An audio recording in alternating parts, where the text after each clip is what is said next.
প্রশাসনের আশ্বাসে আগামী ৭ কার্যদিবস পর্যন্ত রাজশাহী বিশ্ববিদ্যালয়ের কর্মকর্তা কর্মচারীদের কমপ্লিট শাটডাউন কর্মসূচি স্থগিত করা হয়েছে। দুপুরে শহীদ বুদ্ধিজীবী চত্বরে আনুষ্ঠানিক সংবাদ সম্মেলনে এই ঘোষণা দেন কর্মকর্তা কর্মচারীরা। রাবি অফিসার সমিতির সভাপতি মুক্তার হোসেন জানান, শিক্ষক কর্মকর্তাদের লাঞ্ছিতের ঘটনায় জড়িতদের বিচারের পাশাপাশি প্রাতিষ্ঠানিক সুবিধা ফিরিয়ে দেওয়ার দাবি জানানো হয়। অন্যথায় কঠোর আন্দোলনের হুঁশিয়ারি দেন তারা। এর আগে চতুর্থ দিনের মতো রাজশাহী বিশ্ববিদ্যালয়ের পোষ্য কোটা ঘিরে শিক্ষার্থীদের হাতে লাঞ্ছিতের ঘটনায় তাদের কার্যক্রমে অনির্দিষ্টকালের জন্য কমপ্লিট শাটডাউন পালন করে আসছিল শিক্ষক কর্মকর্তা কর্মচারীরা। কর্মসূচির অংশ হিসেবে সকালে শহীদ বুদ্ধিজীবী চত্বরে অবস্থান নেন ২ শতাধিক কর্মকর্তা কর্মচারী। এদিকে বিশ্ববিদ্যালয়ের অচল অবস্থা নিরসনে মানববন্ধন করেছে ইসলামী ছাত্র শিবির। সকালে কেন্দ্রীয় লাইব্রেরির সামনে এ মানববন্ধন করে তারা। সর্বসম্মতভাবে আমরা প্রশাসনকে ৭ কর্মদিবস সময় দিতে চাই। এই ৭ কর্মদিবসের মধ্যে যদি আমাদের প্রাণের দাবি, সন্ত্রাসীদের ন্যায় বিচার এবং প্রাতিষ্ঠানিক সুবিধা হতে আমাদের ফিরিয়ে দেওয়া না হয়, ৭ কর্মদিবস পরে আমরা আরো বৃহত্তর কর্মসূচি গ্রহণ করব। বিশ্ববিদ্যালয় কেন্দ্রীয় ছাত্র সংসদ চাকসু নির্বাচনে প্রার্থিতা প্রত্যাহারের শেষ দিনে মোট ২০ জন মনোনয়নপত্র তুলে নিয়েছে আর বাতিল জনের ফলে কেন্দ্রীয় ছাত্র সংসদ ও হল মিলে মোট প্রার্থী ৮৭৮ জন। তফসিল অনুযায়ী আগামীকাল চূড়ান্ত প্রার্থী তালিকা প্রকাশ করা হবে। এদিকে কয়েকটি হল এবং হোস্টেলে প্রার্থী না থাকায় ২২ জন বিনা প্রতিদ্বন্দ্বিতায় বিজয়ী হতে যাচ্ছেন। এবারের চাকসু নির্বাচনে চলছে ছাত্রদল, ছাত্র শিবির, বাম সংগঠন এবং স্বতন্ত্রভাবে ১২টি প্যানেল। শিক্ষার্থীদের আবেদন এবং অংশগ্রহণমূলক নির্বাচনের স্বার্থে ৩ দিন পিছিয়ে আগামী ১৫ই অক্টোবর অনুষ্ঠিত হবে চাকসু নির্বাচন।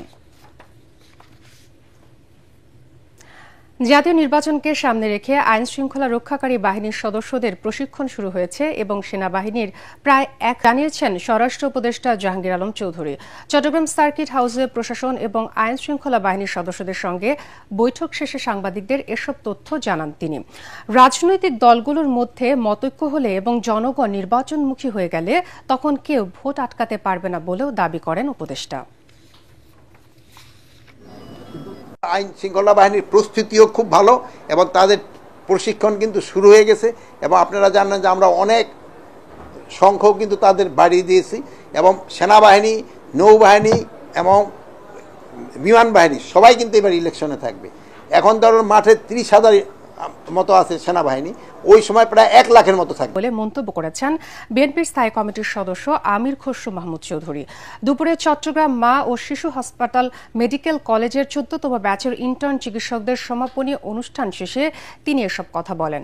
অনুষ্ঠানে অন্যান্যের মধ্যে মা এবং শিশু হাসপাতালের কার্যনির্বাহী কমিটির সভাপতি সৈয়দ মোর্শেদ হোসেন এবং সাধারণ সম্পাদক রেজাউল করিম আজাদ সহ চিকিৎসক নেতারা উপস্থিত ছিলেন।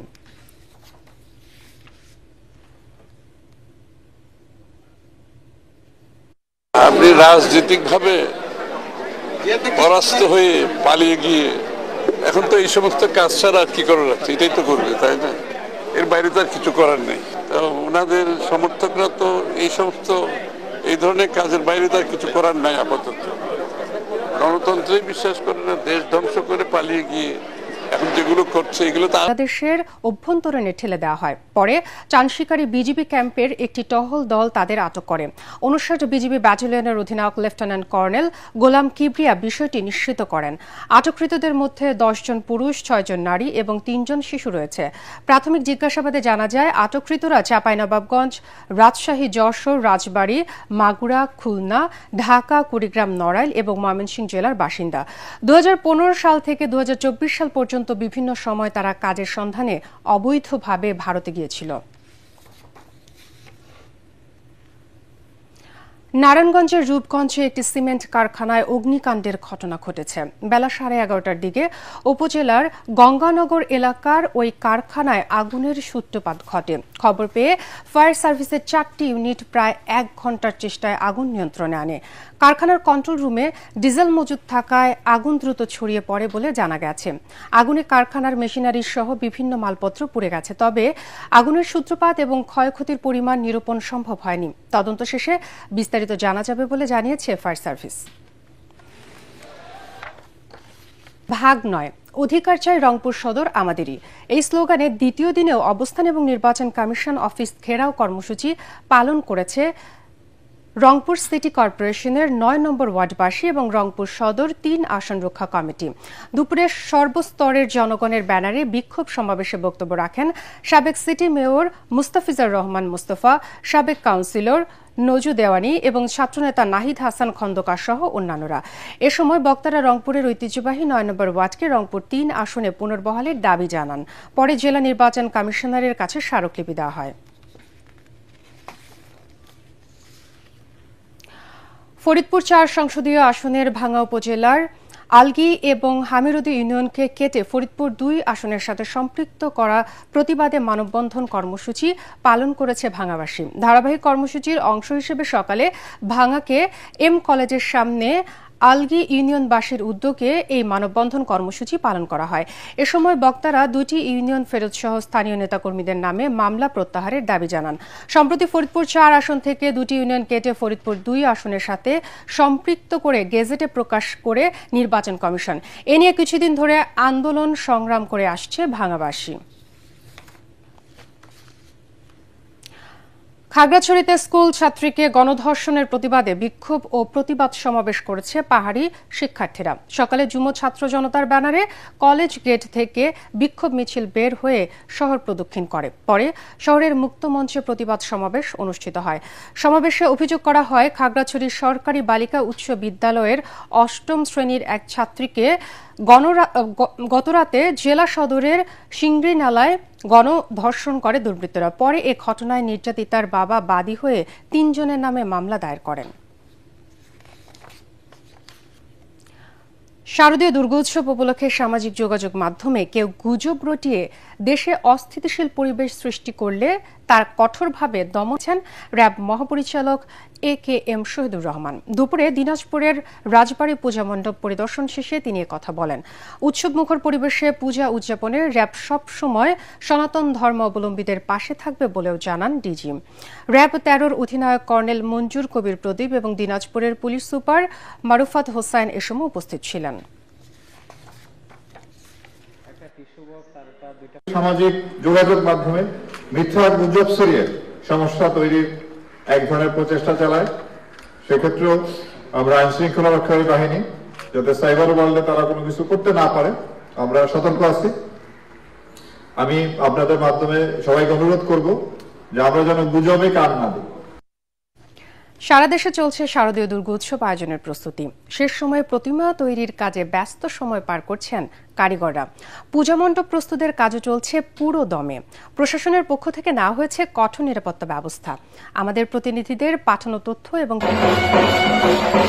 দুয়ারে কড়া নাড়ছে সনাতন ধর্মাবলম্বীদের সবচেয়ে বড় ধর্মীয় উৎসব শারদীয় দুর্গাপূজা। এবছর ঢাকার ধামরাইয়ে 214টি মণ্ডপে উদযাপিত হবে শারদীয় দুর্গোৎসব। এর মধ্যে শেষ হয়েছে প্রতিমা তৈরির কাজ, চলছে রংতুলি আর সাজসজ্জার কাজ। পূজা উদযাপন নির্বিঘ্ন করতে নেওয়া হয়েছে কঠোর নিরাপত্তা ব্যবস্থা।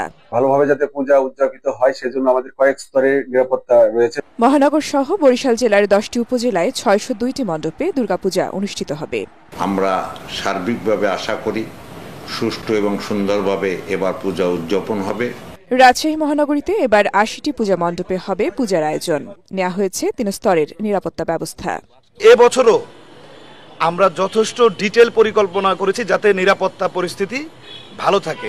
নেত্রকোনায় 517টি মণ্ডপ ঘিরে চলছে পূজার আয়োজন। প্রতিমা কারিগরদের অভিযোগ, উপকরণের দাম বাড়ায় তেমন লাভ হচ্ছে না এবার। সকলের জন্য মা দুর্গা আশীর্বাদ রেখে তিনি দোলায় গমন করবেন। কুড়িগ্রামে 537টি পূজা মণ্ডপে 3 রাত চলছে প্রস্তুতি। লক্ষ্মীপুর জেলার ৫টি উপজেলায় ৭৮টি পূজা মণ্ডপে মঞ্চ ও সাজসজ্জার কাজে ব্যস্ত কারিগররা। থাকছে আইনশৃঙ্খলা বাহিনীর বিশেষ নজরদারি। শরীয়তপুরের ১০২টি মণ্ডপে চলছে প্রতিমা স্থাপনের আয়োজন। নড়িয়া উপজেলার ঘোষপাড়া পূজা মণ্ডপে এবছর প্রতিমা নির্মাণে আনা হয়েছে ভিন্নতা। এছাড়াও জেলার মণ্ডপগুলোর নিরাপত্তা নিশ্চিতের কথা জানিয়েছে প্রশাসন। আগামী ২৮ সেপ্টেম্বর ষষ্ঠী দিয়ে শুরু হবে দুর্গাপূজার মূল আনুষ্ঠানিকতা, আর শেষ হবে ২ অক্টোবর প্রতিমা বিসর্জনের মধ্য দিয়ে। ফারহিন ইসলাম টুম্পা, এটিএন বাংলা। বিদেশের সকলেই বাংলাদেশে অবাধ এবং সুষ্ঠু নির্বাচন দেখতে চায় বলে জানিয়েছেন নির্বাচন কমিশনের অতিরিক্ত সচিব AKM আলী নেওয়াজ। জাতিসংঘ উন্নয়ন কর্মসূচি NDP এবং বিভিন্ন দেশের রাষ্ট্রদূতদের অংশগ্রহণের এক মতবিনিময় সভায় তিনি একথা জানান। মাঠ পর্যায়ে শীর্ষ নির্বাচন কর্মকর্তারা সভায় অংশ নেন। নিরপেক্ষ নির্বাচন করার লক্ষ্যে আইনের কিছু পরিবর্তন, বিভিন্ন লজিস্টিক সাপোর্ট চাওয়া হয়েছে বলেও সভায় উল্লেখ করেন AKM আলী নেওয়াজ। বিদেশি যে বন্ধু রাষ্ট্র আছে সে সমস্ত রাষ্ট্রের সাথে আমরা বিভিন্ন সময় মতবিনিময় করেছি। তাদেরকে আমাদের আগামী ইলেকশনের পরিকল্পনা সম্পর্কে আমরা জানিয়েছি। আমাদের আগামী দিনের কি প্রস্তুতি, আমাদের কি চ্যালেঞ্জ আছে ইলেকশনকে ফ্রি ফেয়ার করার জন্য, সে বিষয়ে আমাদের সাথে বিস্তারিত আলোচনা করেছেন। নির্বাচন এবং অতীতে বিশেষ করে ২০২৪ সালের ইলেকশনের মধ্যে কি কি পার্থক্য থাকবে আমরা সেখানে সে কথাগুলো বলেছি। ঝালকাঠি পৌর এলাকার রাস্তা, ড্রেন ও ফুটপাত দখল করে গড়ে ওঠা অবৈধ স্থাপনা উচ্ছেদে অভিযান শুরু করেছে পৌর কর্তৃপক্ষ। সকালে শহরের শীতলখোলা এলাকা থেকে এ অভিযান শুরু হয়। পরে শহরের পোস্ট অফিস সড়ক, কালীবাড়ি সড়ক, লঞ্চঘাট সড়ক, বড়বাজার এলাকাসহ বিভিন্ন গুরুত্বপূর্ণ স্থানে স্থাপিত অবৈধ দোকানপাট, সাইনবোর্ড, ফেস্টুন এবং বিলবোর্ড অপসারণ করা হয়। অভিযানে ঝালকাঠি পৌরসভার প্রশাসক কাউসার হোসেন এবং পৌর নির্বাহী কর্মকর্তা শাহিন সুলতানা সহ অন্যান্যরা উপস্থিত ছিলেন। কুমিল্লায় বিনা উদ্ভাবিত বিভিন্ন ফসলের জাত এবং প্রযুক্তিসমূহ বিদ্যমান শস্য বিন্যাসে অন্তর্ভুক্তি আঞ্চলিক কর্মশালা অনুষ্ঠিত হয়েছে। বাংলাদেশ পরমাণু কৃষি গবেষণা ইনস্টিটিউট বিনা উপকেন্দ্র কুমিল্লার আয়োজনে এবং কৃষি সম্প্রসারণ অধিদপ্তর ঢাকা এবং কুমিল্লা অঞ্চলের সহযোগিতায় এর আয়োজন করা হয়। কর্মশালায় বক্তারা বলেন, কৃষক যে জাতের ফসল চাষ করে সফলতা পাবেন তিনি সেটাতেই ঝুঁকবেন। গবেষণার প্রতিষ্ঠানকে সেদিকে কাজ করার গুরুত্ব দেন বক্তারা। কৃষি মন্ত্রণালয়ের গবেষণা অনুবিভাগের অতিরিক্ত সচিব আবু জুবাইর হোসেন বাবলু, বিনার CSO এবং বিভাগীয় প্রধান ডক্টর ইব্রাহিম খলিল এবং বিনার গবেষণা কার্যক্রম শক্তিশালীকরণ প্রকল্পের পরিচালক ডক্টর মাহবুবুল আলম তরফদার কর্মশালায় বক্তব্য রাখেন। নেত্রকোনায় তৃতীয় নামাজে জানাজা শেষে ফায়ার ফাইটার শামীম আহমেদ সকালে কেন্দুয়া উপজেলার মাসকা ইউনিয়নের পিচাহাতি সরকারি প্রাথমিক বিদ্যালয় মাঠে তার শেষ নামাজে জানাজা অনুষ্ঠিত হয়। নেত্রকোনা জেলা বিএনপির সাধারণ সম্পাদক ডক্টর রফিকুল ইসলাম হেলালি এবং সাবেক কেন্দুয়া উপজেলা চেয়ারম্যান দুলাল ভুইয়া সহ সর্বস্তরের মানুষ জানাজায় অংশ নেন।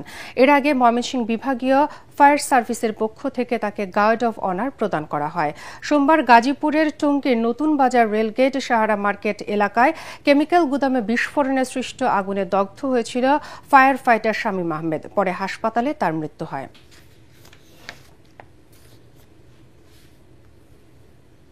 সকালে রুমা আদর্শ প্রাইমারি স্কুল প্রাঙ্গণে খাতা, কলম, পেন্সিল, জ্যামিতি বক্স এবং ব্যাগসহ বিভিন্ন শিক্ষা সামগ্রী বিতরণ করেন বিজিবি রুমা ব্যাটালিয়নের অধিনায়ক লেফটেন্যান্ট কর্নেল ABM শাহরেজা।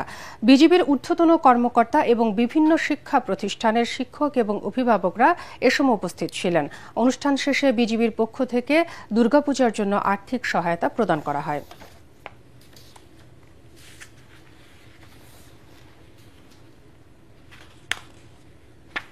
অনুষ্ঠিত ফাইনালে তারা 2-0 গোলে তারাকান্দা উপজেলা দলকে হারায়। খেলা শেষে বিজয়ী এবং বিজিত দলের হাতে ট্রফি এবং প্রাইজ মানি তুলে দেন বিভাগীয় কমিশনার মুক্তার আহমেদ এবং জেলা প্রশাসক মুফিদুল আলম।